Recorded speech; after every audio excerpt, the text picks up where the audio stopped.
I want you both to imagine being accused of a crime that is so severe that society deems you worthy of death. Now I want you to imagine years, perhaps even decades, waiting for that sentence to be carried out, never knowing if, when, or how it'll happen. This is the reality for hundreds of people on death row today.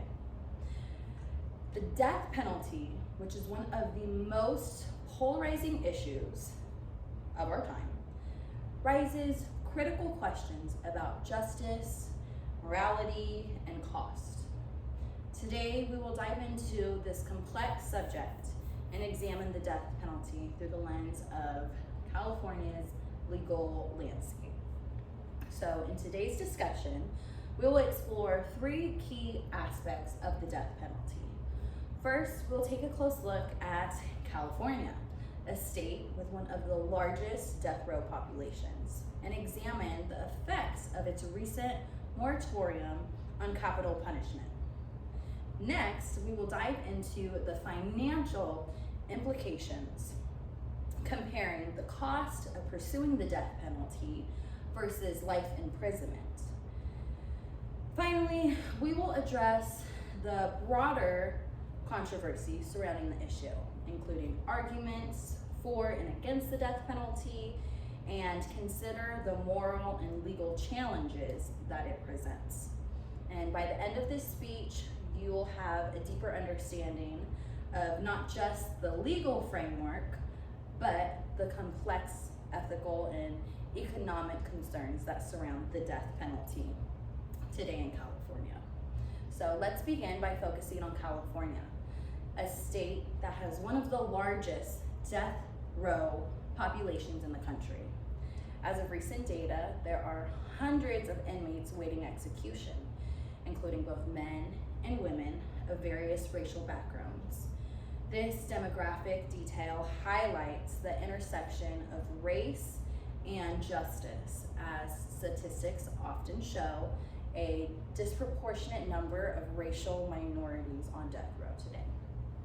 In 2019, California's Governor Gavin Newsom announced a moratorium on the death penalty, granting a temporary reprieve to inmates on death row.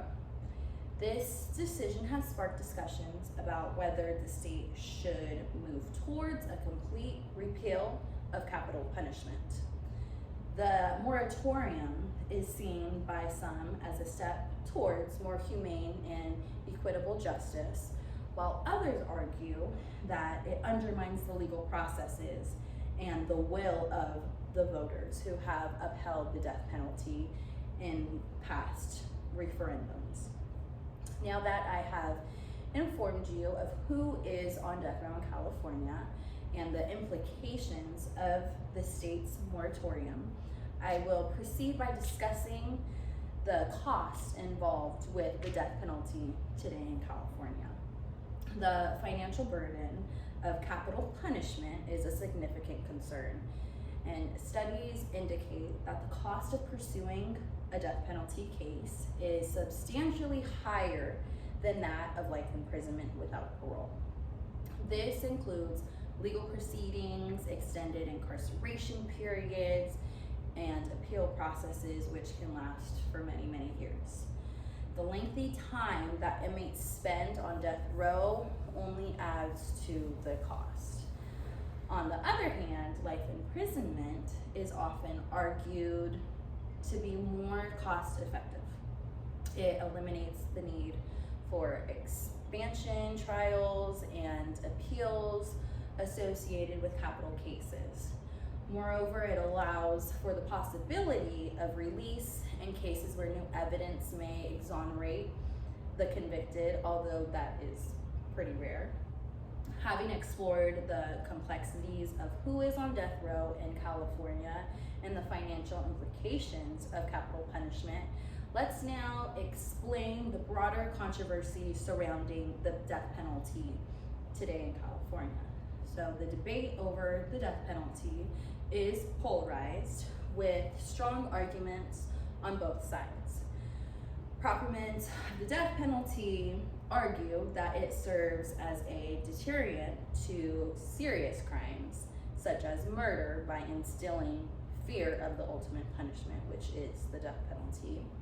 And they also see it as a form of retribution, providing justice and closure to the victims' families.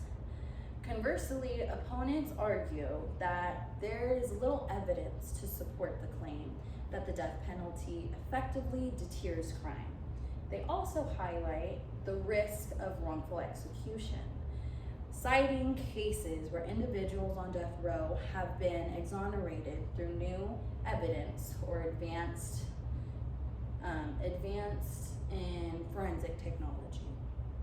The irreversible nature of capital punishment means that any mistake can lead to the execution of an innocent individual, which is a moral and legal catastrophe. Now, in conclusion, the death penalty remains one of the most continuous issues in our society. As we have seen, it involves a complex interplay of legal, financial, and ethical consideration. Whether you support it or if you oppose it, understanding the multifaceted nature of this issue is very crucial for informed discourse and decision making on this topic.